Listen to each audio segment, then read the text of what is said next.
Bismillahirrahmanirrahim. Assalamualaikum warahmatullahi wabarakatuh.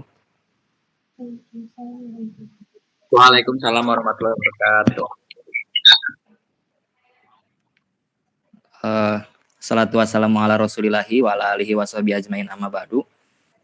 Terima kasih untuk teman-teman atas kehadirannya menyempatkan hari Jumat yang berkah ini, rajanya para hari. Kemudian terima kasih untuk pemateri juga, Teh Nisaul Zahudah. Oke, tanpa berlama-lama mungkin kayaknya kita langsung perkenalan ya dengan pemateri kita, yaitu Teh Nisaul Zahudah. Ini lulusan tahun 2020 ya Teh? Bener nggak sih? Ya, dari CV-nya. Dan dia ini sudah lulus, IPK-nya lumayan gede kalau dilihat dari CV. 3,6 bro. Ya, kita Oke. Sekarang lagi menjabat sebagai staf administrasi di Finance CV Wangsa Utama dan ya alamatnya di Bandung. Oke. Dari pengalaman organisasi sendiri ada Himpunan Mahasiswa Jurusan Manajemen, Ketua Bidang Pers Mahasiswa ya Teh ya. Oke. Mungkin bisa dijelaskan sekarang mau ngisi materi apa kayak gimana ya. Saya silakan kepada Teh Nisa. Iya, Assalamualaikum warahmatullahi wabarakatuh.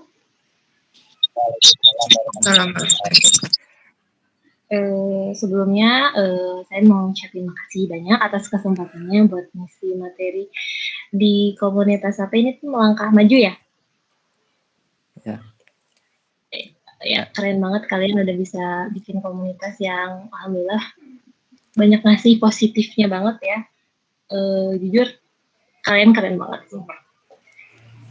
Buat materi kali ini sebenarnya sih apa ya, aku nggak ngasih materi lah, saya nggak ngasih materi, kita sharing aja. Pasti banyak pelajaran yang bakalan saya dapat dari kalian juga, mudah-mudahan juga ada pelajaran yang kalian dapat dari saya. Cuman kayaknya saya lebih banyak belajar dari kalian deh kayaknya. Buat materi kali ini karena dikasih materinya sama Kang Gawit itu tentang manajemen diri di bulan suci ya. Manajemen diri di bulan suci, self management. Langsung aja nih apa gimana? Ya untuk pemateri saya perlu kasih untuk teman-teman semua tata tertibnya. Jadi saat pemateri menyampaikan materi nanti kita harus di mute mic-nya supaya tidak berisik. Dan juga untuk sesi tanya jawab nanti ada di akhir. Insya Allah setiap orang dikasih kesempatan untuk bicara dan ya sekarang boleh dilanjut aja Teh materinya, mungkin saya share screen. Mulai share screen dulu aja ya.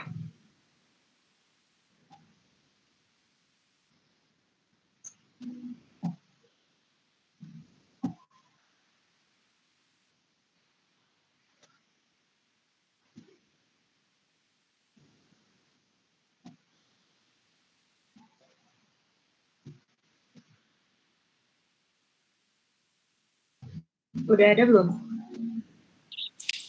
Ada Teh. Oke, langsung aja nih, aduh ya ampun.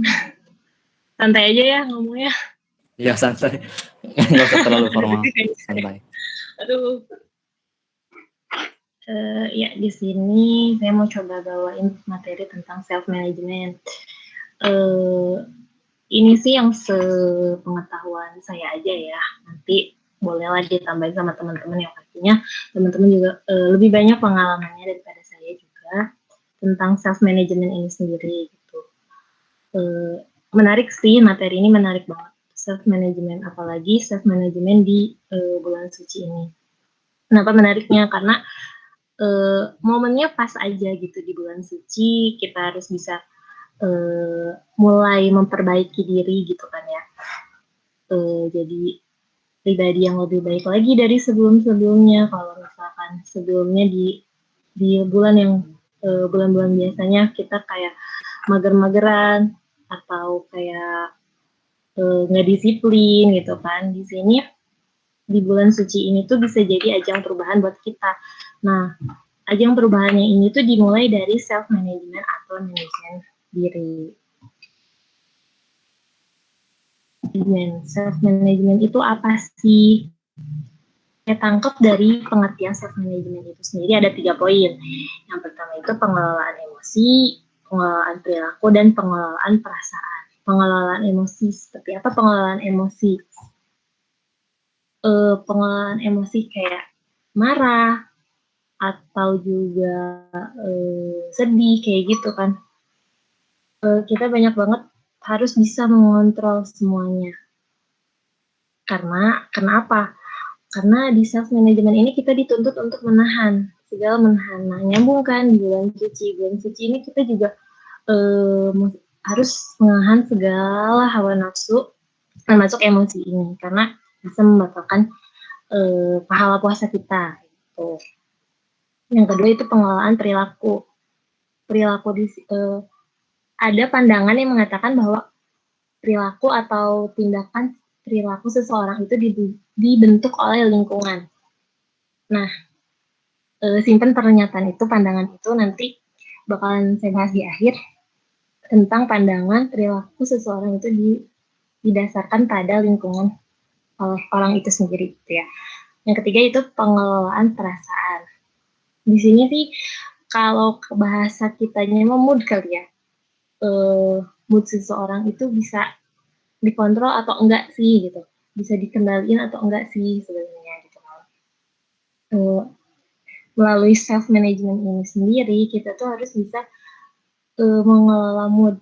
Jadi kayak kita tuh nggak bisa nih mengikuti mood kita karena yang hidup di sini tuh kita juga hidup bukan buat diri sendiri juga kan. Kita juga hidup buat bersama orang lain gitu kan. Jadi penting banget mengelola perasaan atau mengelola mood kita. Jadi nggak baik nih, apalagi misalkan kalian udah terjun di dunia kerja, di dunia organisasi. Mood itu benar-benar harus kita kontrol banget. Nggak cuma mood sih, perilaku sama emosi juga tentunya harus kita kontrol. Kenapa? Karena kita nggak bisa bawa-bawa masalah pribadi kita ke pekerjaan lah atau mungkin ke organisasi lah. Nanti kita juga bisa harus juga bisa merusak kinerja kita. Karena kalau misalkan kita dikuasain oleh mood, justru mood itu yang akan merusak kinerja. Kenapa? Karena ketika kita ngikutin mood, otomatis kerjaan kita tuh jadi kayak udah males gitu kan. Atau udah ngapain sih gitu kan. Misalkan mood kita rusak gara-gara cuman karena kesalahan sedikit. Ada orang nyalahin kita nih. Kita nggak terima dong, mood kita langsung jelek dong. Sering banget itu terjadi. Terus kita langsung, udah deh ngapain dikerjain. Toh kita ngerjain pun masih tetap disalahkan gitu kan. Nah, gimana sih cara kita ngontrol diri kita buat ngejaga mood tersebut gitu kayak, oke, dia nyalain berarti ada yang kurang baik nih di diri kita atau di pekerjaan kita. Jadi sebisa mungkin sabar. Kuncinya tuh sabar. Self management itu emang benar-benar kuncinya harus sabar. Nah, di bulan puasa ini kita dilatih buat sabar. Pertama itu sabar. Karena kita kan ingat lagi, kalau misalkan marah-marah atau misalkan gemut atau apalah itu bisa ngebatalin pahala puasa. Nah, kita bawa nih si vibes bulan puasa ini tuh ke vibes kita sehari-hari. Jadi kita juga pasti bakal mikir, iya ya, kemarin satu bulan full puasa itu kita diajarin buat self management dengan menahan emosi. Nah, bisa nggak sih kita membawa perilaku itu ke kegiatan sehari-hari kita? Nah, mudah-mudahan di bulan puasa kali ini juga kita bisa mengelola emosi itu, mengelola self management kita gitu. Selanjutnya yaitu aspek-aspek self management. Yang pertama itu ada manajemen stres. Manajemen stres. Kita mengontrol stres kita gitu kan. Kalau saya pribadi, kalau ketika stres itu pasti ada terus. Mau itu datangnya dari diri sendiri atau mau dari lingkungan sekitar, stres itu pasti ada. Gak memungkiri pasti setiap orang itu punya sisi stresnya masing-masing. Nah, gimana sih kita mau ngelola stres itu biar jadi sesuatu yang baik gitu? Apa namanya? Stres itu pasti akan selalu ada. Apalagi sekarang misalkan semester akhir nih, lagi stres-stresnya nyusun skripsi. Udah deh kalau udah stres kayak gitu udah jadi males lah ngerjain skripsinya, atau udah deh nanti aja nunggu moodnya baik gitu kan. Nah, gimana kita ngelola stres itu biar jadi lebih produktif dengan self management ini? Kenapa? Kita boleh nih stres, tapi bikin stres itu jadi bikin kita lebih baik. Gimana caranya? Kalau pengalaman saya waktu itu, saya banyak makan. Kalau misalkan saya stres, saya pasti banyak makan, walaupun badan saya kecil-kecil aja ya. Walaupun banyak makan gitu kan. Nah, manajemen stresnya tuh justru balik lagi ke kita kan. Misalnya kalaupun kita stres, kita nggak mood, justru efeknya juga balik lagi ke kita. Balik lagi ke kitanya kayak gimana? Justru negatifnya itu ya yang jadi ke kita. Kayak sekarang misalnya kita stres gara-gara skripsi nih. Kita nggak mau ngerjain, yang terbengkalai kan skripsi kita. Yang jadi menghambat lulus kan kita sendiri kan yang bikin stres itu. Nah, gimana caranya self management ini bisa membuat stres kita itu lebih baik? Jadi kayak oke, kita stres, istirahat dulu. Tiap kita stres, tiap kita ngerasa capek, stres, istirahat, dan yakin kalau kita itu pasti bisa ngerjain semuanya, ngerjain sampai selesai, walaupun waktunya nggak sesuai sama, maksudnya bukan nggak sesuai, walaupun waktunya agak lambat nih, gara-gara kita stres ini kan. Jadi kita perlu banyak istirahat nih. Jadi nggak apa-apa lambat, asalkan step by stepnya itu terus kita lakuin gitu. Maksudnya jadi kita nggak benar-benar ngilang, udahlah misalkan skripsi sekarang saya stres nih, udahlah saya males, nanti aja nunggu mood bagus gitu kan. Enggak, jangan mikir kayak gitu. Kita tuh harus bisa kontrol diri buat kayak oke, kita stres, tapi apapun masalah yang bikin kita stres, apapun kendala yang bikin kita stres, kita harus tetap bisa ngerjain itu sampai tenggat waktu yang kita tentuin. Nah, balik lagi di self management ini, kita tuh harus punya tujuan. Makanya kalau misalkan udah mulai stres, kita lihat lagi ke tujuan kita. Tujuan kita tuh apa sih? Tujuan kita tuh kita beresnya kapan sih gitu. Oke, stres, tapi gimana sih caranya kita biar biar stresnya tuh bisa membuat kita tetap nyampe loh ke sana gitu. Ya hiburan, oke, hiburan. Kita juga jangan terlalu serius buat ke sana ya. Bukan terlalu serius, maksudnya capek lah kita kalau misalkan kita terus-terusan maju ke sana.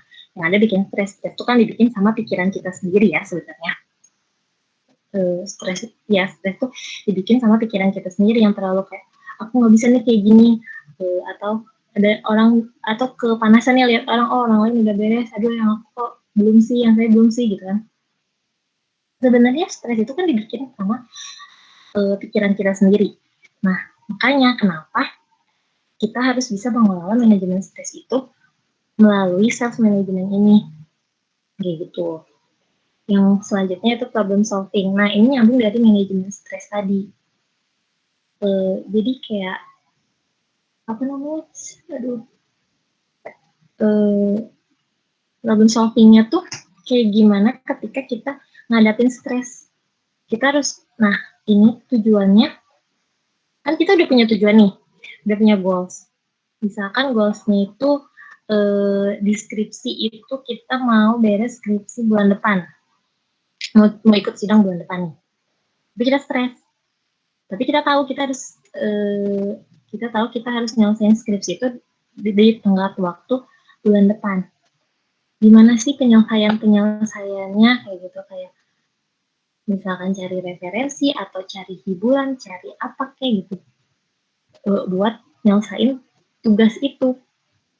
Nah, kita harus bisa cari celah-celah dimana kita itu tetap harus bisa nyelesain apa yang udah jadi tugas kita, biar semuanya juga terpakai gitu. Itu pentingnya self management sih. Maksudnya self management ini kan kita buat untuk mencapai tujuan. Kita buat mencapai tujuan. Nah, dari tujuan itu kita juga harus bisa kasih plan-plan untuk mencapai tujuan tersebut. Nggak bisa nih kita punya tujuan itu tapi kita nggak punya rencana buat ngadepinnya kayak gimana atau buat ngejalaninnya kayak gimana. Tujuan itu bakalan baik atau bakalan beres atau enggak sih kalau misalkan kita nggak punya rencana. Kalau saya pribadi, saya punya tujuan, saya pasti punya rencana. Kenapa kayak gitu?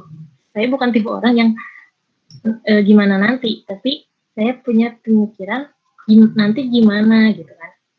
Nanti gimana nih kalau misalkan saya kayak gini, pasti saya kayak gimana. Kalau misalkan saya gitu, pasti imbasnya kayak gimana. Kayak gitu sih. Ini kayak ada sebab akibatnya juga kayak gitu. Selanjutnya yaitu manajemen waktu. Nah, ini yang penting banget. Sebenarnya semuanya juga penting. Cuman manajemen waktu itu yang paling susah kalau menurut saya.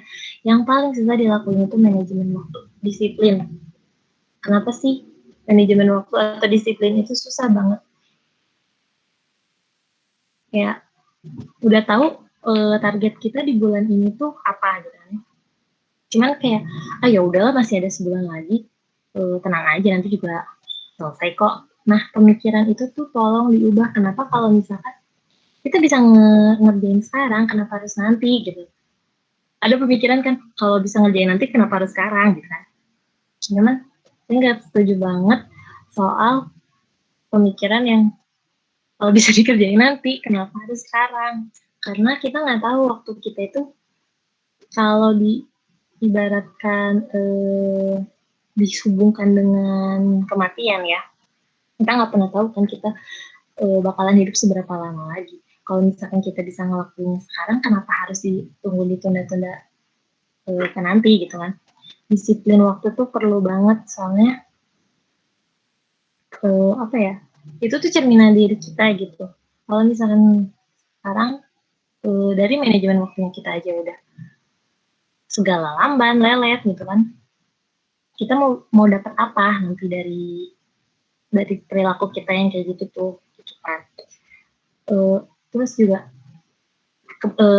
kelihatan lah gitu misalkan kita lambat atau misalkan kita udahlah nanti aja segala nunda-nunda, hasil kerjaan atau hasil apapun itu nggak akan seperti kalau kita ngerjain di awal.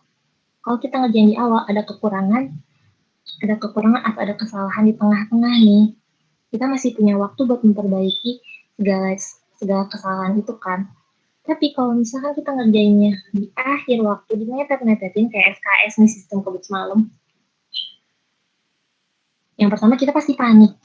Kita nggak punya waktu lagi buat ngeberesin masalah-masalah itu. Yang kedua, kerjaan kita pasti kacau. Jujur itu kacau banget. Saya pernah sekali waktu leha-leha banget karena emang benar-benar malas. Terus udahlah nanti masih ada banyak waktu. Ternyata pas waktunya ada banyak banget hal-hal yang belum saya siapin, dan itu benar-benar bikin saya iya ya, ini nih pentingnya manajemen waktu itu. Ini nih yang harus saya perhatiin di kerjaan saya, itu manajemen waktu itu penting banget. Hal simpelnya kita harus benar-benar bikin, kalau misalkan belum bisa benar-benar ngebagi waktu sih, kita bikin to-do list aja gitu. Sering banget teman-teman misalkan mau ngelakuin ini nih, besok mau ada acara ini nih. Nah, tapi di satu sisi sebelumnya tuh ada acara lagi. Nah, gimana sih biar dua acara itu tuh bisa tetap kita lakuin, tapi tanpa mengganggu satu sama lainnya gitu. Kita bikin aja tuh di list kayak dari bangun tidur kita harus ngapain nih. Emang sih kelihatannya tuh kayak ribet banget sih gitu ya. Udah sih nanti aja gimana nanti. Cuman itu tuh penting banget. Soalnya kenapa? Pas kita bikin tuh list itu kita tahu nih apa-apa aja yang bakal kita lakuin satu hari ini. Udah terjadwal tuh. Apa yang bakal kita lakuin hari ini. Terus gimana caranya kita ngelakuinnya hari ini kayak step by step-nya gitu kan. Kayak langkah-langkah aja gimana. Nah, jadi hidup kita tuh teratur. Tapi pasti banyak ngomong nih, apa sih mengacu banget sama hal-hal yang kayak gitu. Tapi rasain aja, maksudnya rasain aja setelah kita bikin manajemen itu, biar nantinya pun hidup kita tuh kebiasa teratur kayak gitu, disiplin. Jadi hasil-hasil yang kita lakuin dengan hal-hal yang kayak gitu tuh bakal lebih kerasa.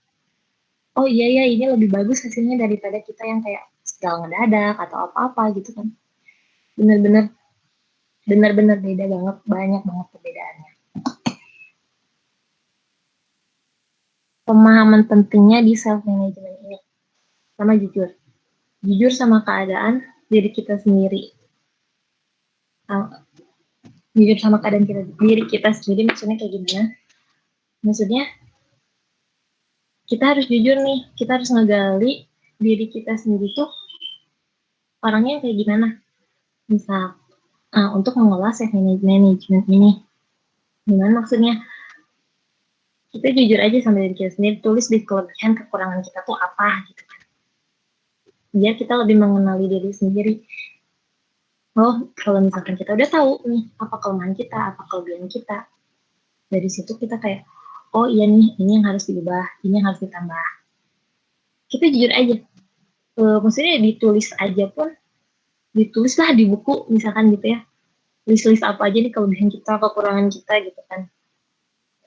Kayak apa sih yang harus diperbaiki, kayak gitu nggak apa-apa. Justru kayak kadang-kadang orang-orang tuh, termasuk saya sendiri ya, gak bisa mengontrol diri tuh karena kita menepis terus kalau kita tuh punya kekurangan ini gitu. Misalkan contohnya saya ini lamban misalkan gitu kan. Enggak, saya nggak lamban tuh, saya nggak lamban. Buktinya saya masih bisa tuh ngerjain ini itu. Nah, itu tuh kayak menepis terus. Kita nggak jujur sama diri kita sendiri, padahal kenyataannya kita tuh lamban gitu kan. Kenyataannya saya tuh lamban gitu. Saya nggak bisa kerjain segala sesuatu secara cepat. Nah, itu yang bakal ngehambat kemajuan diri kita gitu. Yang selanjutnya positive thinking. Positive thinking di sini tuh jangan insecure. Kalau kata anak-anak yang sekarang ini jangan insecure gitu kan. Kita tuh harus percaya kalau kita itu bisa berubah, kita itu bisa mengontrol diri kita itu bisa jadi lebih baik lagi. Contohnya gimana? Misalkan mood saya nggak baik nih, mood saya tuh naik turun gitu kan. Bener-bener nggak baik lah gitu. Gampang banget moodnya berubah-ubah. Kita tuh harus bisa berpositif, jadi jangan kayak nggak bisa nih, mood aku udah kayak gini, pasti kedepannya juga bakal terus ada terus mood yang kayak gini nih. Jangan mulai sekarang tuh jangan biasain punya pikiran yang kayak enggak, tapi harus bisa kita bisa kayak gitu. Dalam hal sekecil apapun kita harus bisa berpositif thinking. Kenapa?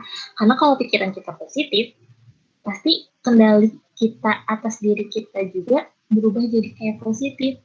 Misalkan ada masalah atau apapun, kita ya hadapin gitu kan. Nggak kayak ada masalah, udahlah, males ngurusin itu misalkan.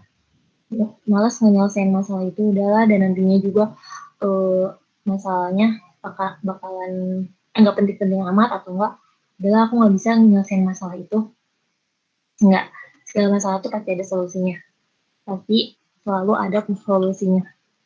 Kalau sulit ya jangan dengan berpositif thinking ini.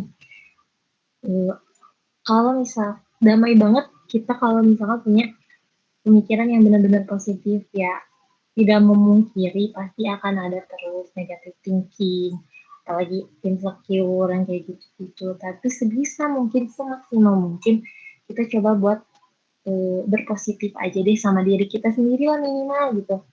Kalaupun kita nggak percaya sama orang lain, kan kita percaya deh sama diri kita sendiri dulu. Kalau kita udah percaya diri, udah, nah nyambung lagi nih, udah percaya diri. Kembali ke poin ketiga.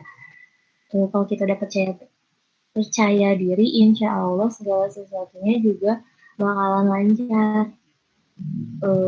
Kalau kita percaya sama diri sendiri, kayak kita mampu, insya Allah, ya karena kan Allah mah sesuai prasangka kita ya. Kalau misalkan kita nyari positif, percaya diri, pasti dikasih jalannya juga. Oh iya ya, pasti bakal dibuka terus jalan buat nyelesain segala macam masalah atau mengkondisikan diri kita gitu. Next, strategi self management, standar setting. Nah, standar setting kita tuh standar setting di sini itu masuknya ke tujuan, penentuan tujuan. Self management di sini itu kita berarti harus punya tujuan dari setiap masing-masing ekspektasi kita pasti punya goalsnya sendiri-sendiri kan. Kayak tujuan kita tuh apa sih gitu. Kita ngelakuin hal ini tuh tujuannya apa. Kita benar-benar harus nulis goals kita. Kalau saya pribadi sering banget kalau misalnya mau ngelakuin apa-apa, nulis dulu tujuannya apa nih buat ngelakuin ini. Ngelakuin ini tuh tujuannya apa, goalsnya kapan, harus bisa beresnya kapan, kayak gitu. Misalkan kayak contohnya skripsi. Saya punya target skripsi itu beres 4 tahun misalkan. Nah, sekarang misalkan ada tenggat waktu 6 bulan lagi nih ke 4 tahun beres kuliah, bukan skripsi ya, kuliah. 4 tahun beres kuliah. Nah, di 6 bulan itu saya harus ngelakuin apa aja nih yang bisa bikin goal saya itu tercapai gitu. Nah, langsunglah kita bikin plan. Setelah kita ada tujuan, kita bikin plan. Plannya juga ada plan A, plan B, kayak gitu. Kenapa sih harus ada plan A, plan B? Plan A nggak selalu berjalan mulus dong, tapi selalu ada rintangannya. Ya, syukur-syukur kalau mulus-mulus aja. Jadi ketika kita ada hambatan atau harus putar arah atau putar balik kemana gitu kan, kita juga harus punya plan B, plan C, plan D, dan plan yang lainnya gitu kan. Biar apa? Biar kita juga punya jaga-jaga, punya antisipasi buat resiko-resiko yang bakalan datang nantinya. Karena kan di plan kita mah ya mulus-mulus aja misalkan gitu. Tapi siapa tahu dari lingkungan atau dari apapun itu dari luar kendali kita bisa bikin si tujuan kita ini agak terganggu. Kita harus benar-benar punya plan gitu. Yang kedua itu self monitoring. Contohnya itu peka terhadap lingkungan. Nah, ini tuh berhubungan sama orang lain. Self management yang berhubungan banget sama orang lain. Kenapa kayak gitu? Karena contohnya emosi. Ketika kita emosi dan kita ada di lingkungan kerja atau lingkungan kampus yang menuntut kita buat ketemu sama orang banyak, kita nggak bisa dong bawa-bawa emosi itu ke orang-orang. Orang-orang nggak pernah tahu masalah kita dan mereka juga nggak pernah mau tahu sebenarnya gitu, cuma kayak kepo doang. Mereka nggak pernah mau tahu benar-benar masalah kita. Kita yang harus bisa peka sama lingkungan. Kita yang harus bisa ngontrol. Oh iya ya, mereka nggak tahu masalah kita. Mereka nggak tahu masalah yang kita hadapin apa. Mereka nggak tahu. Mereka bisa kasih saran, cuman mereka nggak tahu nih di posisi kita tuh kayak gimana. Nah, di sini kita yang dituntut buat peka, buat terhadap lingkungan. Jadi kayak, oh oke, mereka nggak tahu nih masalah kita. Jadi kita yang harus bisa ngontrol untuk oke, sabar. Orang lain nggak tahu, ya udah kita sabar, kita nggak boleh nunjukin emosi kita ke orang lain karena orang lain nggak tahu dan malah jadi omongan doang kan, jadinya di orang lain malah jadi bahan gibah gitu kan. Benar-benar harus sepakat terhadap lingkungan. Jadi kayak bukan lingkungan tuh bukan cuma kita sesama manusia aja ya, kayak kita di lingkungan alam pun kita harus bisa mengontrol itu. Selanjutnya itu self-evaluation. Self-evaluation itu bertafakur. Nah, setelah kita punya tujuan, kita punya planning, terus kita melakukan self-monitoring itu, kita bertafakur nih, balik lagi kayak yang tadi, dari satu tujuan itu, berapa banyak sih kelebihan kita, bukan kelebihan, hal-hal yang udah berhasil kita lewatin, terus hal-hal apa aja sih yang harusnya kita tingkatin, terus juga atau ada kesalahan apa nih gitu di langkah-langkah kita menuju goals ini gitu kan. Nah kalau misalkan yang baik kita tingkatin lagi mungkin, kalau misalkan yang buruk atau yang kurang kita tambahin lagi atau kita evaluasi lagi supaya bisa lebih baik lagi. Kayak misalkan masih kita masih tinggi nih kalau misalkan ngobrol sama orang atau ada orang lain yang ngasih pendapat sama kita, turunin tuh emosinya, kita bisa evaluasi, oh iya ya kita terlalu emosional jadi bikin orang lain pun gak nyaman dekat kita gitu kan.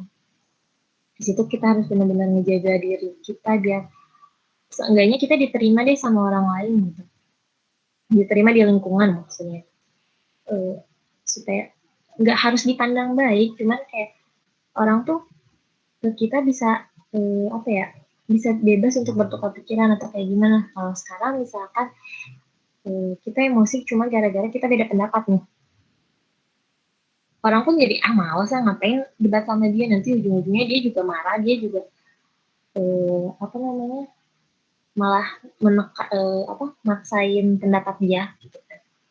Nah ini tuh yang jadi harus jadi evaluasi gitu. Apapun kekurangan kita harus terima itu buat jadi bahan evaluasi diri kita gitu. Selanjutnya self reinforcement. Nah itu positive thinking lagi. Setelah kita pokoknya ini tuh dari standar setting, self monitoring, self evaluation itu termasuk ke usaha kita. Nah self reinforcement itu positive thinking itu termasuk ke dalam berserah dirinya lah kalau dalam agama mah gitu kan. Berserah dirinya, ya udah positive thinking, kita udah berusaha semaksimal mungkin untuk memperbaiki diri kita udah semampunya buat mengkontrol diri kita gitu kan. Sekarang kita yang tinggal positive thinkingnya, oke, mudah-mudahan jadi yang terbaik, mudah-mudahan kita bisa menjadi pribadi yang baik gitu. Di self reinforcement itu pokoknya kita harus menerapin banget positive thinking itu gitu.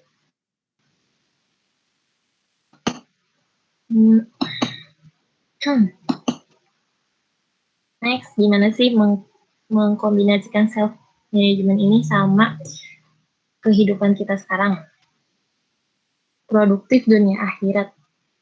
Ini di bulan puasa ini tuh sejujurnya kalau menurut saya pribadi banyak banget hal-hal yang bisa bikin kita ningkatin self management kita di dunia maupun di akhirat. Kenapa? Dari mulai habis sahur aja nih, kita kan nggak boleh dulu tidur kan, sebaiknya gitu kan, nggak boleh dulu tidur setelah sahur karena itu juga buruk kan buat kesehatan. Nah daripada kita kayak scroll handphone kayak buat lihat berita Instagram atau apalah gosip-gosip gitu, mending kita tadarus atau kayak gitu kan. Nah kayak oh ya ini lagi bulan puasa, lagi momennya pahala dilipat gandain kan, jadi kayak berlomba-lomba lah kita buat melakukan kebaikan, buat menghasilkan hal-hal yang produktif kayak gitu. Kita harus ingat itu tujuan kita itu kan apa, produktif di dunia itu tujuan kita tuh apa, tujuan kita tuh kan akhirat, karena dunia itu cuma sebagai jalan kan. Nah di akhirat ini tujuan kita mau kemana, mau ke surga atau neraka gitu. Ya pasti kita maunya ke surga ya. Nah ada aku saya pernah baca ada 3 tipe orang yang ada anggapan tentang surga dan neraka, dibagi dari 3 tipe. Yang pertama itu menganggap dunia itu adalah surga. Yang kedua itu menganggap dunia adalah neraka. Dan yang ketiga itu menganggap dunia itu bukan surga, bukan juga neraka, tapi kebun surga. Nah, kalau yang nganggap dunia sebagai surga, berarti otomatis dia pasti lebih duniawi, lebih mentingin dunia di atas segalanya kan. Nah, kalau misalkan yang dunia sebagai neraka, dia tujuannya akhirat, cuman dia nggak mentingin lingkungan sekitar tadi. Dia lebih kayak akhirat, tapi misalkan adik, ibu, orang tua kayak gitu nggak dipeduliin, dia fokus di akhirat tapi dia nggak peduli sama lingkungan sekitar. Padahal standar buat masuk surga pun nggak cuma akhirat doang kan, kita juga harus berbuat kebaikan antar sesama, antar lingkungan kayak gitu kan.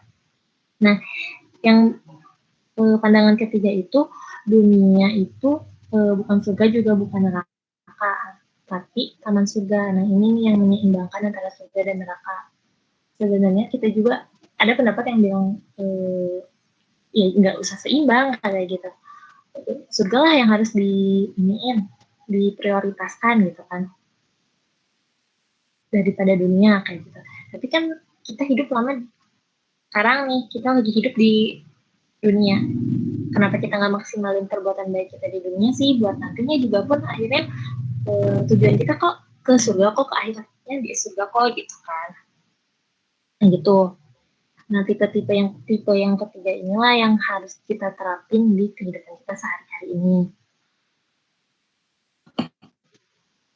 Nextnya gimana sih biar biar tujuan kita tuh terarah gitu, bisa mencapai goalsnya. Yang tadi itu kita bikin to-do list, tentukan prioritas kita. Maksudnya prioritas di sini tuh apa yang mau kita lakuin itu tentuin dulu prioritasnya yang mana dulu nih. Kita lebih memprioritaskan pekerjaan kita yang mana.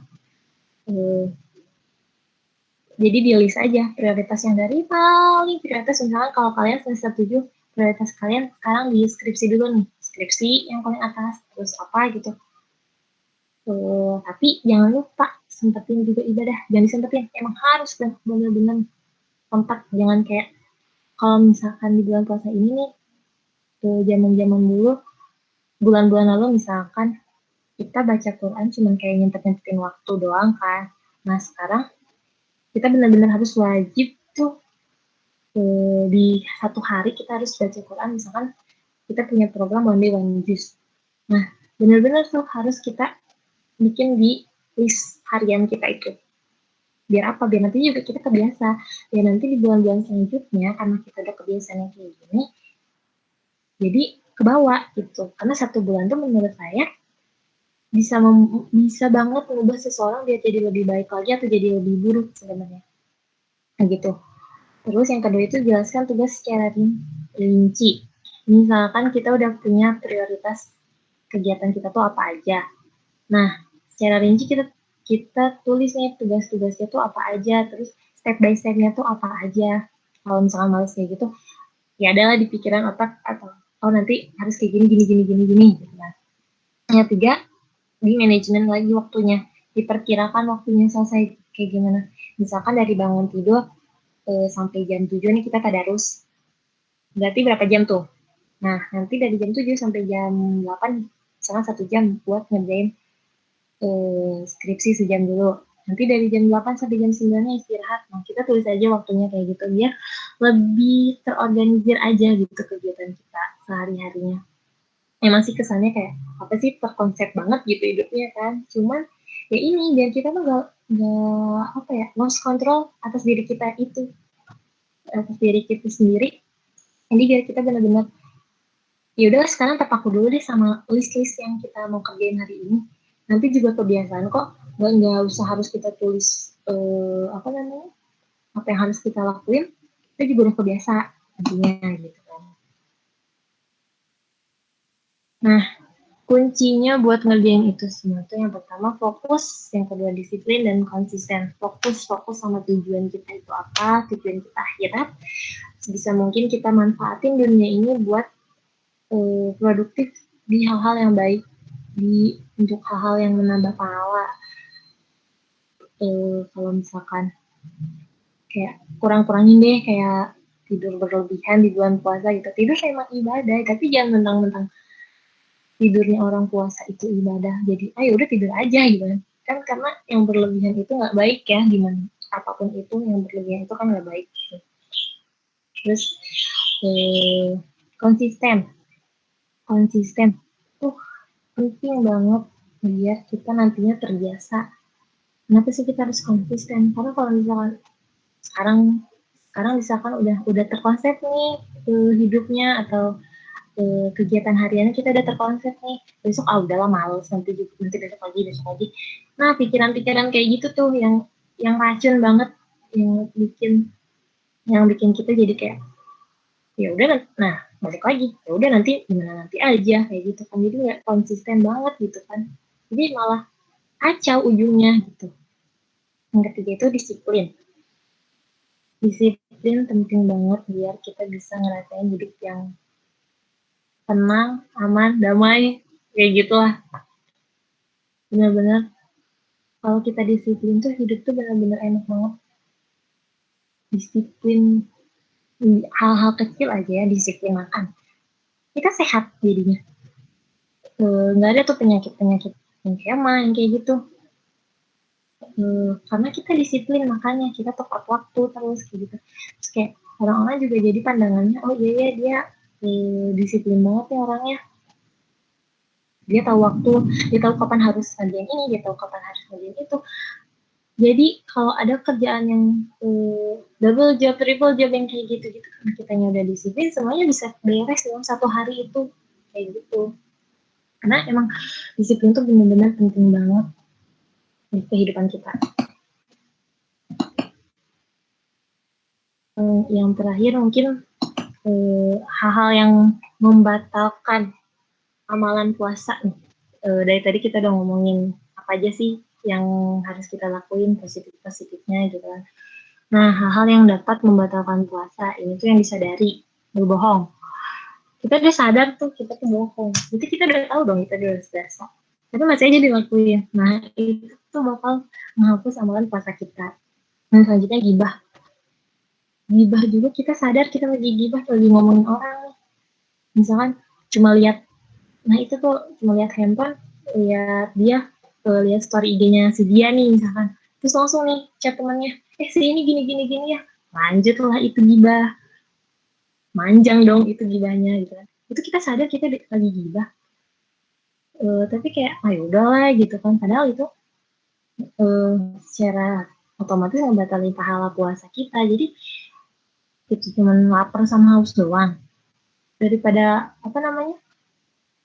kayak gitu, mendingan HP-nya dipakai buat baca-baca yang literasi apa gitu, yang penting-penting aja lah gitu buat bulan puasa ini, biar nggak membatalkan pahala puasanya ya. Tapi ya semoga aja kedepannya bisa jadi kebiasaan, ya udahlah jangan gibah gitu kan, ngapain sih gibah gitu kan, toh orang yang kita omongin aja tuh belum tentu lebih buruk dari kita gitu. Bisa jadi kita lebih buruk daripada dia yang diomongin sama kita, tapi kita seenaknya aja tuh ngomongin dia gitu. Yang ketiga, tidak menjaga pandangan. Nggak cewek nggak cowok, benar-benar harus menjaga pandangan. Lihat yang ganteng dikit misalkan cewek, wah langsung nih, nah itu tuh harus hati-hati. Yang cowok, ya teteh lewat dikit nih di depan rumah misalkan, ih teteh itu cantik ya, langsung istighfar ya bapak-bapak gitu kan. Terakhir itu hal yang membatalkan tapi tidak disadari, berkata kasar atau mengumpat. Sering banget secara nggak sadar kita kayak berkata kasar ya. Atau enggak ya bahasa sehari-hari sekarang sih ya kalau diperhatiin juga, kalau ke temen pun di bahasanya kayak gitu kan, kadang ada bahasa hewannya masuk di obrolan gitu, kayak nggak enak aja gitu kalau nggak ngomong pakai bahasa itu tuh gitu. Tapi ternyata itu tuh secara tidak disadari itu tuh bisa ngebatalin pahala puasa kita. Yang kayak kita nganggapnya udah itu mah bercanda, cuman ternyata itu tuh bisa menggugurkan pahala kita gitu di bulan puasa ini. Jadi ya itulah manfaatnya self management di bulan puasa tuh, biar kita bisa ngejaga lisan, ngejaga pandangan, ngejaga omongan, ngejaga perilaku kita dari segala macam yang bikin rugi, entah itu rugi di diri kita ataupun di diri orang lain. Yang kedua, tidak berlebihan, yang tadi. Yang ketiga itu marah. Kalau misalkan biasanya kan kalau misalkan lapar nih ya, emosinya suka langsung meningkat gitu. Jadi gampang marah. Nah, sebisa mungkin kita tahan amarah kita biar pahala kita tetap ada. Jadi kita jadi nggak cuma nahan lapar, nggak cuma nahan haus, kita juga bisa dapat pahala dari puasa ini. Mungkin itu aja yang bisa saya sampaikan. Kurang lebihnya mohon maaf. Banyak banget, sebenarnya banyak banget sih materi ini tuh, luas banget materi ini. Cuman mungkin nanti teman-teman juga bisa nambahin, karena saya rasa teman-teman juga lebih jago daripada materi ini, daripada apa yang saya sampaikan juga pasti teman-teman lebih banyak berpengalamannya. Terima kasih, mungkin saya balikin lagi ke moderator.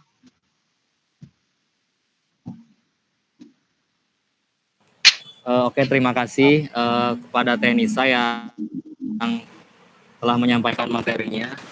Ini sorry nih ya, lagi di jalan pulang kantor. Oke, pada teman-teman yang mau mengajukan pertanyaan dipersilahkan. Yuk. Dari siapa? Kang Gawik mungkin? Ya udah, aku dulu Kang. Ya udah, boleh. Langsung aja ya menurutnya. Tadi Teh Nisa kalau nggak salah sempat bilang bukan gimana nanti, tapi nanti gimana kan gitu kan. Itu menarik sih menurut orang, itu sebagai orang yang sukanya kejar deadline. Nah, itu gimana sih Teh? Ada tips trik nggak manajemen diri untuk orang-orang yang sukanya kejar deadline atau otaknya encer ketika udah mepet deadline gitu loh? Itu sih. Gimana, ini mau langsung jawab atau ditampung dulu kan lagi? Pemateri gimana? Mau langsung jawab atau tampung? Tampung aja dulu, aus. Tampung aja dulu. Nah, itu dari Kang Gawik. Terima kasih. Dari cewek, mungkin cewek, Lita mau nanya, atau Elin bebas. Cynthia juga boleh. Siapa? Halo.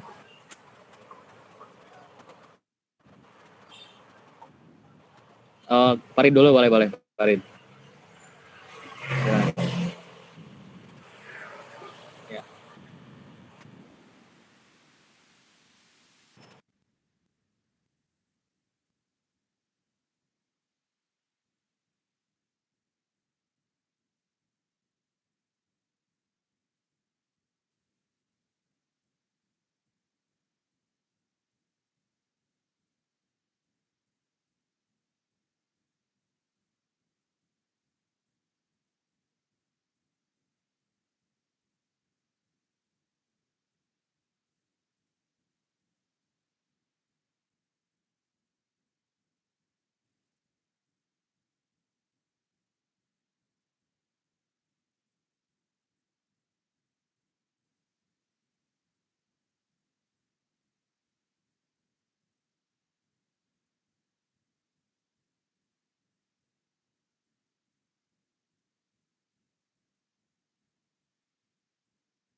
Oke.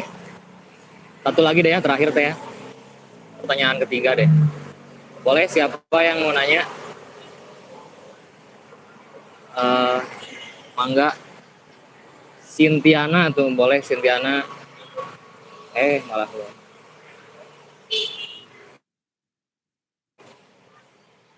Halo, Lita, Elin. Aku deh yang menanya. Oke, Lita, so, silahkan. Ini aku diskusi dulu ya. Ya.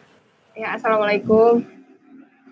Kita kan ini manajemen diri ya. Waalaikumsalam. Manajemen diri. Apalagi sekarang di bulan Ramadan gitu ya. Nah, kan kita tuh kayak punya goals gitu ya. Punya goals tertentu gitu di bulan Ramadan khususnya. Nah, gimana caranya kita tuh manage pikiran kita gitu. Kadang-kadang kita tuh suka stres sendiri gitu ketika punya goals yang kapasitas diri kita tuh nggak mampu ke sana gitu. Jadi kayak misalnya pengen goals-nya tuh hatam satu Quran 30 juz gitu ya dalam 1 bulan. Tapi ternyata pas dijalanin tuh kayak masih ada rasa capek gitu, misalnya nggak kuat gitu ya untuk ngejalanin itu tuh.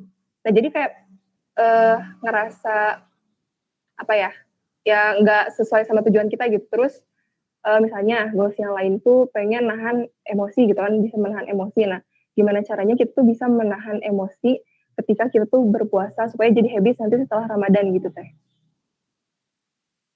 Gitu sih teh. Makasih. Boleh kepada Teh Nisa, silakan. Pertanyaan Kang Gawik dulu deh kayaknya. Gimana caranya buat biar nggak jadi orang yang deadline-er gitu ya? Oke, Ya, deadlineer katanya. deadline-er gitu ya. Bikin kebiasaan dulu. Kalau saya dulu pribadi dulu kayak gitu. Jadi kayak misalkan ada tugas nih, nyicil satu persatu. Jadi kalau misalkan emang benar-benar gak ada inspirasi pas lagi proses buat ngerjain tugasnya itu, kita cari ya hiburan lah apalah gitu kan. Diri kita tahu sendiri kan diri kita yang paling tahu gimana caranya nge-treat otak pikiran dan segalanya buat buat nyelesain itu gitu misalnya, atau enggak buat dapet inspirasi gitu kan. Prinsipnya gini aja, kalau misalnya mau jadi designer, ingat kita tuh nggak tahu apa yang bakal terjadi nanti. Jadi sebisa mungkin kita kerjain duluan aja, mau itu bagus atau mau itu jelek, kita kerjain dulu hari ini. Misalnya tugasnya buat minggu depan nih, tapi dikasihnya tugasnya hari ini, kita kerjain aja dulu hari ini. Mau itu cuma sebagian atau mau itu setengahnya atau seperempat sekalipun, kerjain dulu sekarang. Atau nanti juga bakalan menyusul ide-ide lanjutan yang nantinya juga bakalan bikin si tugas kita itu lebih sempurna gitu. Jadi kayak gimana ya, konsepnya jangan, kita nggak tahu bakalan ada hal apa, mana tahu besok misalkan kita mau lihat besok nih misalkan, mana tahu kita besok ada hal-hal yang buruk yang terjadi sama kita, kan kita nyesal juga kenapa kita nggak ngerjain hari ini ya, misalkan gitu. Di pikirannya sih ya, tanamin pikiran kayak gitu aja deh gitu. Kalau saya pribadi sih kayak gitu. Gimana Kang Gawi? Oke, enggak tidak tahu. Kalau aku ini sebenarnya ya, ini mau berbagi pengalaman gitu ya, seperti yang kata tahu tadi, bahwasanya pernah nih kepikiran gimana sih besok kalau ada sesuatu hal buruk yang menimpa, misalnya nih contohnya nih, aku mau daftar UP misalnya. Terus deadline pendaftaran UP-nya tanggal 10. Tapi aku nggak buru-buru daftar meskipun sudah selesai gitu semuanya gitu. Tapi tetap nunggu di hari terakhir gitu. Nah, itu mungkin buruknya aku ya. Nggak tahu itu gimana ngerubahnya, mungkin dari tips dari Teh Caul tadi ya. Harus tahu hal-hal buruk yang kemungkinan bisa terjadi, mungkin gitu ya Teh. Ya, terus di ini juga yang tadi kan self monitoring, self evaluation itu, jadi kita juga harus bisa mengevaluasi diri kita nih, kita tuh jeleknya di mana, biar nanti kita bisa ngontrol diri kita sendiri biar bisa lebih baik lagi. Kan kita misalkan Gawi udah tahu nih, Gawi itu deadliner. Nah, oke, apa sih yang harus ditambah dari diri Gawi biar nggak jadi manusia deadliner gitu kan. Terus step by stepnya tuh apa aja sih, dimulai dari hal-hal kecil aja deh gitu, jangan dulu langsung kayak misalkan benar udah langsung sekarang ngerjain segala sesuatunya di awal, nggak, pasti bakal kaget. Step by step aja, dikit-dikit kayak gitu. Karena nanti juga kebentuk sih kebiasaan itu. Jadi kayak ya semuanya juga terbentuk karena kebiasaan gitu. Oke, makasih Teh. Oke, sama-sama. Terus tadi tuh dari Farid ya, Dari Farid. biar tetap fokus, nggak lupa sama proses. Nggak pernah memungkiri ya, pasti di setiap step by stepnya itu kita tuh pasti selalu ngerasa capek, stres yang kayak gitu kan. Gimana sih caranya biar kita tetap fokus sama tujuan kita dan nggak lupa sama proses? Ya balik lagi, tujuan kita tuh apa sih sebenarnya gitu? Kita ngelakuin ini tuh buat apa gitu? Buat diri kita sendiri kah? Atau buat keuntungan kita kah? Atau buat ngerugiin kita? Eh, Kalau misalkan si kerjaan ini tuh bisa biar bisa buat untungin diri kita sendiri, kenapa kita nggak berusaha buat ngelawan segala ego kita, sih biar jadi lebih baik gitu kan.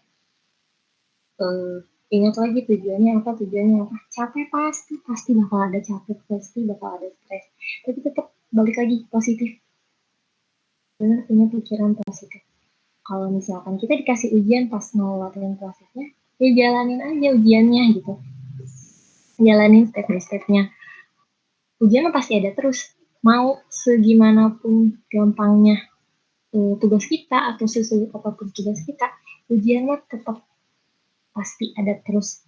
Kalau ada ujian ya nggak apa-apa, kita kan punya tujuan, kita jalanin aja, jalanin sebisa mungkin, semaksimal mungkin, sepositif mungkin. Kita harus jangan lupa berdoa juga, kita ikhtiar, pokoknya ikhtiar terus kayak gitu kan.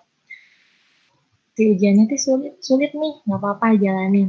Pasti di setiap ujian yang sulit pun pasti selalu ada cara mudahnya, pasti ada mudahnya. Karena Allah juga kan gak akan ngebebanin kita dengan hal-hal yang gak kita mampu kan. Balik lagi, pikiran kita tuh jangan apa-apa dibikin sulit gitu. Positif aja deh kalau misalnya sekarang kita ngerasanya sulit, oh bisa kok gitu kan. Caranya kalau saya pribadi buat fokusin lagi ke tujuan itu tuh dari diri saya sendiri dulu. Teman-teman tuh cuman kayak teman-teman emang ngedukung gitu.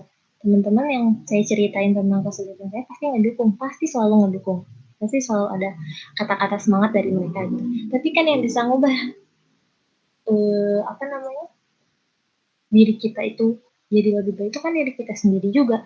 Jadi kayak benar-benar harus ngandaliin banget mood. Nah, pertama itu ngandalin banget mood. Kalau misalkan kita capek, udah istirahat dulu dari tujuan ini. Kita cari dulu sibukan yang lain yang bisa ngebalikin mood kita. Nanti kalau misalkan mood kita udah balik lagi, oke, kita balik lagi ke tujuan kita. Asalkan pas kita nyari mood kita yang hilang itu, kita nggak lupa nih sama si tujuan ini. Jangan sampai si tujuan ini kelupain, udahlah, daripada bikin mood jelek, mendingan ngerjain yang ini yang bikin mood kita bagus. Enggak, jangan kayak gitu, balik lagi. Kita benar-benar apa ya, ibaratnya itu konsekuensi yang udah kita harus tanggung ketika kita milih buat ngelakuin itu. Ya apapun masalahnya, apapun jalannya, kita harus benar-benar hadapin dong. Jadi jangan kayak, jadi ngapain sih kita nyeting goals itu kalau misalkan kita nggak mau ada konsekuensi atas tujuan, atas plan, step by step yang kita jalanin gitu kan. Kamu juga kita juga pasti harus, kita juga tahu kan, ketika kita punya goals itu pasti bakalan ada rintangan-rintangan yang udah kebaca nih sama kita. Misalnya kita skripsi, aduh datanya gimana ya, aduh si pembimbingnya rese nggak ya, kayak gitu. Kita udah tahu tuh bakalan ada tantangan itu, hadapin. Mau pembimbing rese, mau misalkan datanya nggak valid atau apa, pasti selalu ada jalan kayak gitu kan. Tuh, kalau misalnya lagi suntuknya banget nih, ya carilah penyelenggaraan di mana baca buku kayak misalkan kayak gitu. Atau cewek-cewek nih belanja kayak, atau misalkan jalan-jalan kemana gitu, refreshing kayak gitu. Nanti kalau misalnya sekiranya mood kita udah baik lagi, oke kita fokus lagi ke tujuan. Pelan-pelan aja gitu, jangan langsung kayak dari tanggal 1 mau loncat nih ke tanggal 5. Enggak, step by stepnya aja biar kita ngerasain prosesnya juga gitu. Nanti kalaupun kita udah mencapai goals itu, kita bakal ngerasain oh iya ya, kemarin-kemarin kita udah capek-capek, udah kayak gini, udah melawan ego kita, ternyata hasilnya oh gini, ada kepuasan tersendiri gitu. Setelah kita ngerasain, setelah kita mencapai si goals itu, kalau misalkan kita benar-benar bisa mengendalikan segalanya gitu. Kalau dari aku sih kayak gitu. Jadi balik lagi ke diri kita sendiri, karena kalau orang lain pun ngebantunya cuma sekian persen lah gitu. Balik lagi, ya kitanya sendiri ada kemauan nggak sih buat ngerjain hal itu, atau ada kemauan nggak sih kita buat nyelesain tugas itu. Balik lagi, itu udah jadi tanggung jawab kita, kenapa kita nggak kerjain gitu kan. Itu kalau dari saya sih. Ya, terus terakhir dari Lita ya. Gimana nge-manage diri yang kapasitas kitanya tuh nggak sesuai sama goals kita gitu kan ya, Lita ya. Iya betul Teh. Assalamualaikum. Ya. Balik lagi sih Gimana Teh? positive thinking tadi. Kita tuh benar-benar harus punya pikiran positif kalau kita tuh bisa ngajain segalanya. Ikhtiar terus sambil berdoa, ya nanti mah hasilnya ya udah diatur sama Allah gitu kan. Tapi kita nggak boleh lepas dari usaha itu sendiri kayak gitu. Tapi kayak kalau misalkan kita punya goals nih, misalkan di bulan ini kita apa tadi hafal 1 juz gitu kan, kita nyicil aja. Kita tahu kapasitas kita nggak akan bisa tuh hafal 1 juz dalam 30 hari ini, kayak aduh ya ampun waktunya gimana ya, atau aduh aku kan susah ngafal gitu kan. Perlahan aja gitu, justru dari proses yang sedikit-sedikit itu kita bisa ngerasain goals kita itu sedikit-sedikit ternyata udah tercapai. Kayak misalkan ya tadi hafal 30 juz 30 juz 1 juz dalam 30 hari. Hafal 1 juz dalam 30 hari, kita bikin to-do list aja. Satu hari ini kita harus bisa ngafalin misalkan berapa surat atau berapa ayat, harus nih dipaksain kita dalam satu hari ini kita harus bisa hafal segimana.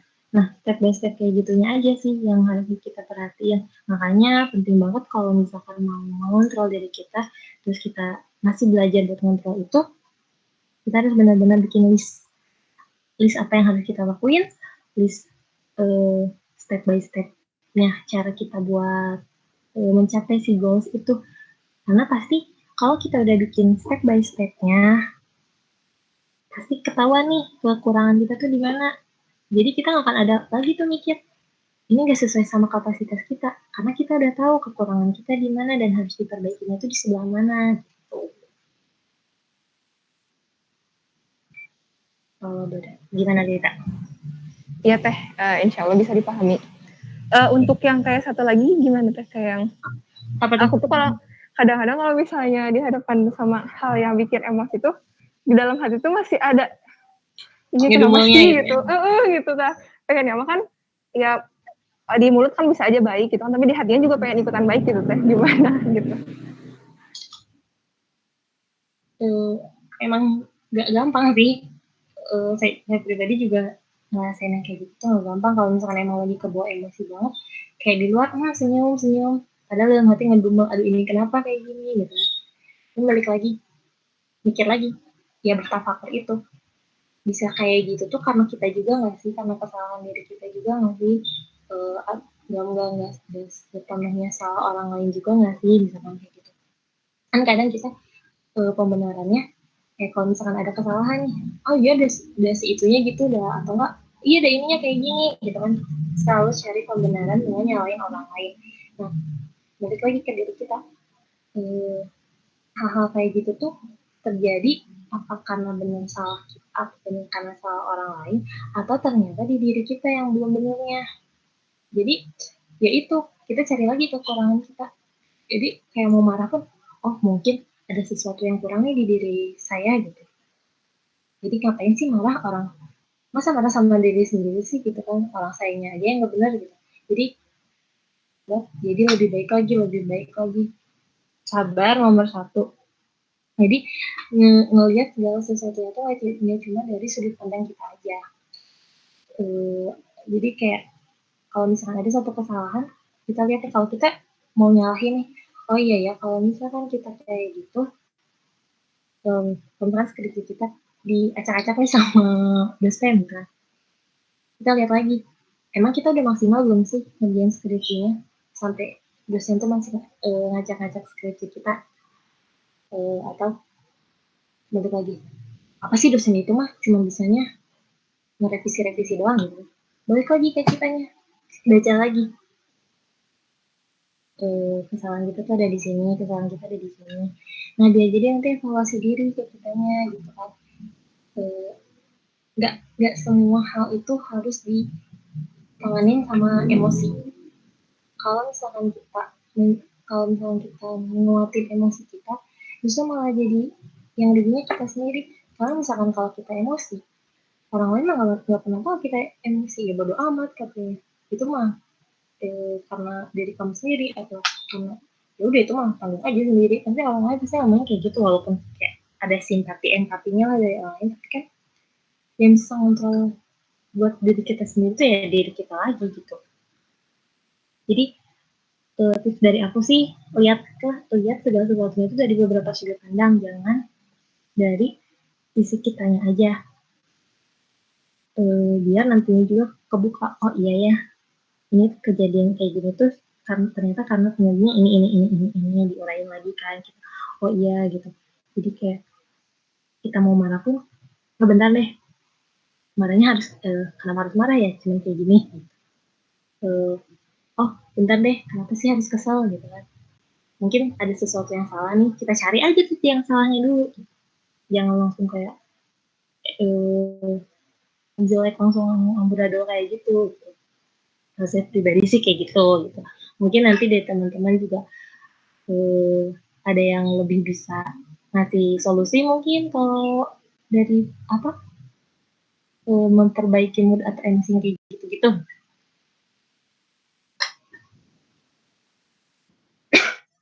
Nah, Baik solusi. gimana Kang Gawik? Aku mau nambahin ya. Ya boleh. Saya kan solusi. Ya. Ini sih solusi yang paling niskaya ya, maksudnya yang paling solusinya tadi kalau untuk yang apa permasalahan Lita tadi, solusinya sih cuma satu sih, kalau emang kita belum bisa apa berusaha untuk selaras gitu yang tadi, yang apa yang di tadi teh kayak masih kesel gitu gak sih Lit, kalau misalnya dikecewain orang gitu ya gak sih? Halo Lita. Halo Lit.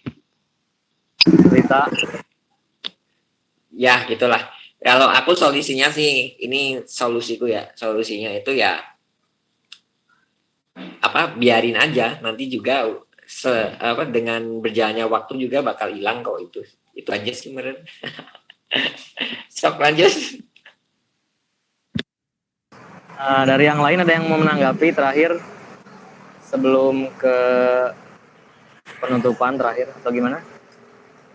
Farid ada tanggapan tadi solusi atau Kang Galuh?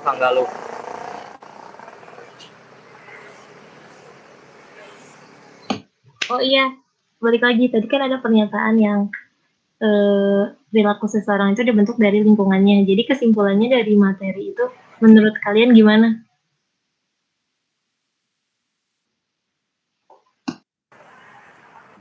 Nah, Farid.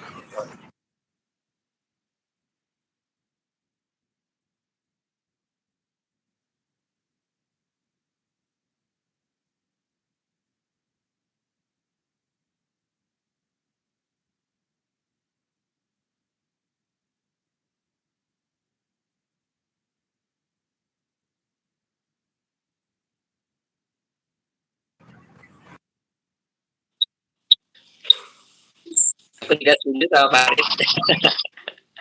Soalnya kebentuk banget sih lingkungan itu jadi habit kita. Nah, tinggal diarahin aja, habit ini diarahin menjadi kegiatan yang produktif dan baik lah ibaratnya gitu dan lain-lain. Tapi kalau habitnya diarahin ke yang buruk mah ya beda lagi sebenarnya. Terus ini juga kan dari ini aku mendapat banyak poin sebenarnya, tapi yang aku pengen sharing ke teman-teman ini ada nih satu poin dari kebetulan materinya adalah manajemen diri.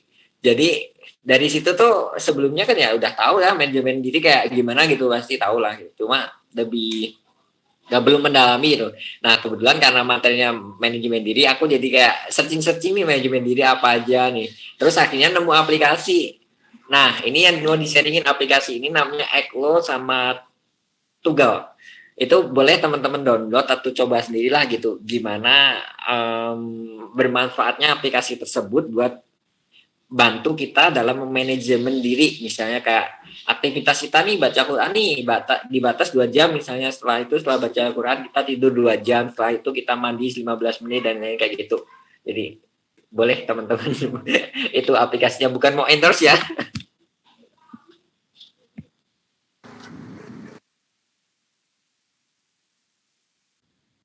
Oke, dari yang lain gimana? Nggak ada tanggapan lagi?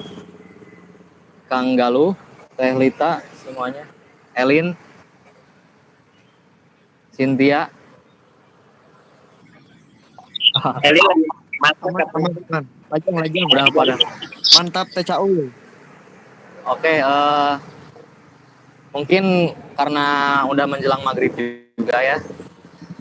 Pokoknya kita mengucapkan terima kasih pada pemateri hari ini. Sangat luar biasa. Tadi materi yang disampaikan, poin yang paling enak sih yang masalah itu ya. Lingkungan membentuk perilaku kita gitu. Keren banget sih itu. Dan sumpah 100% benar. Terus juga tadi masalah mood, kalau saya tangkap, jangan nunggu mood bagus gitu untuk mengerjakan sesuatu, tapi lakukan aja gitu. Nah itu sumpah sih, kadang kita sebagai mahasiswa gitu kalau moodnya lagi jelek malah suka nunggu mood bagus dulu gitu ya baru bisa lanjut skripsi dan sebagainya. Tapi insight-nya keren banget tadi dari Teknisa, jangan nunggu moodnya bagus tapi kerjain dulu aja gitu. Oke. Terima kasih untuk Teknisa, makasih ya. Iya, sama-sama, makasih juga buat kesempatannya, banyak-banyak keren banget sih kalian, keren banget. Aku juga banyak belajar banget dari kalian. Semoga Jangan sehat-sehat kapok terus untuk ya. jangan kapok ngisi materi lagi ya. Siap.